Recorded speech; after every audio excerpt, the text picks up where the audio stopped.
April 20th, Saturday, back here in the shop, working on the Black Columbia. Been running this truck for, I don't know, about 2 months now. Since we've been running it, we lost one rear wheel seal, and honestly, that's about it. This truck's been doing really good and haven't had it on the longest runs. I mean, it's made a bunch of trips to Jersey and back, but stayed fairly local, Mass, Connecticut, Vermont, Rhode Island, that kind of stuff. Just trying to make sure we work all the bugs out of it.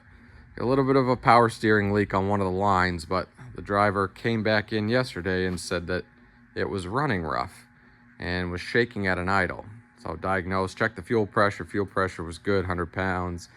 Went through, did a cylinder cutout test. Turns out number 5, which is, of course, back there, not responding. So not good. If you remember from the previous episodes, we put 6 injectors in this truck, so that's kind of a bummer to have happen. You spend all the money to try to do it right once, and then you got to do it again anyway. So picked up some cat injectors this morning. These ones were reman. I'm gonna pull it out. I'll send it back to the company and see what they can do for me, see what actually was the problem. So I'm not gonna make you watch me change injectors, but just wanted to, boy, this thing is dirty. Wanted to just give you a little update on the truck. I know everybody's been watching. Dave's working on some other videos, get you caught up on the dash and some of the other stuff, but the truck's been really good. No issues with any of the other parts that we've changed. You know, we still haven't changed the flap hangers or the front bumper or anything. We got snow last week or the week before. So we're just waiting for the rest of winter to finally be gone. But yeah, it's been a great truck. Everybody that's driven it says they really like it. Says it goes down the road nice, comfortable.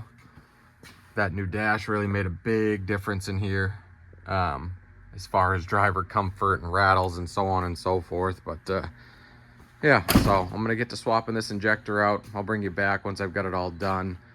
And we've got the truck running. I didn't film any of the diagnosing yesterday as we were in the middle of thrashing on a trailer. So I took most of this week off, came back on a Friday, and this is what you get. So got a little bit of work done on this truck. While I was gone, Dave jammed it, did the windshield frame. It's hard to tell in here with the light, but that's a real pretty light silver.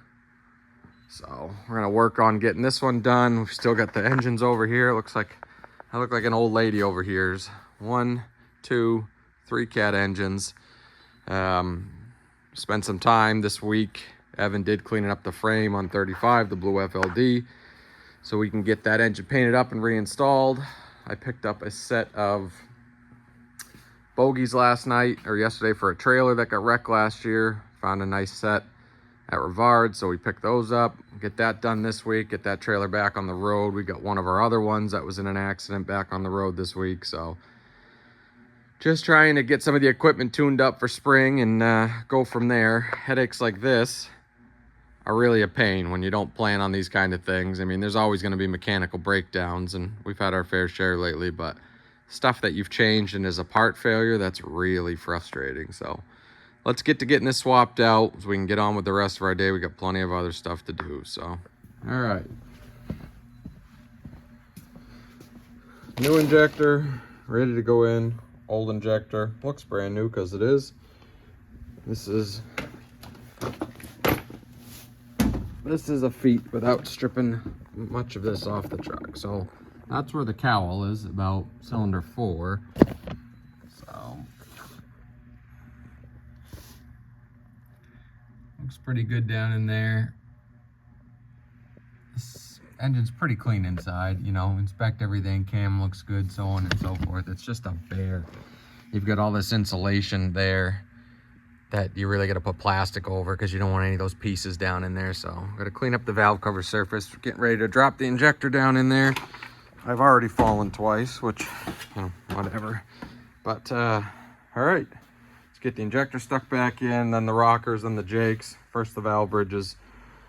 You can put it in whatever order you want. It just doesn't run as good.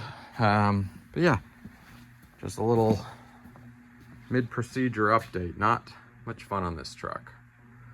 Probably should do 6 at the same time, but I'm not going to. I want to see how these are going to last, and if these are just a fluke.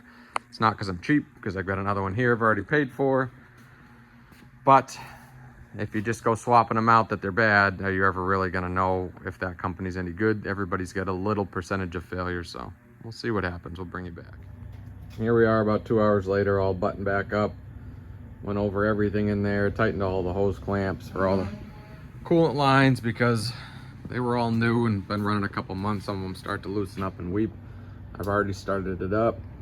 Everything seems good. I adjusted that injector, which was pretty much right on the money. I know you didn't get to hear it yesterday. Ooh.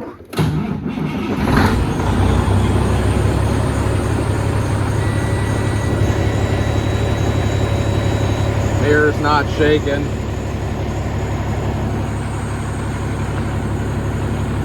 Alright, so number 5 was the culprit yesterday. You can absolutely feel it. It's hard to see, but you can feel it, you can hear it. Nice and smooth at idle. RPMs are just where you want them.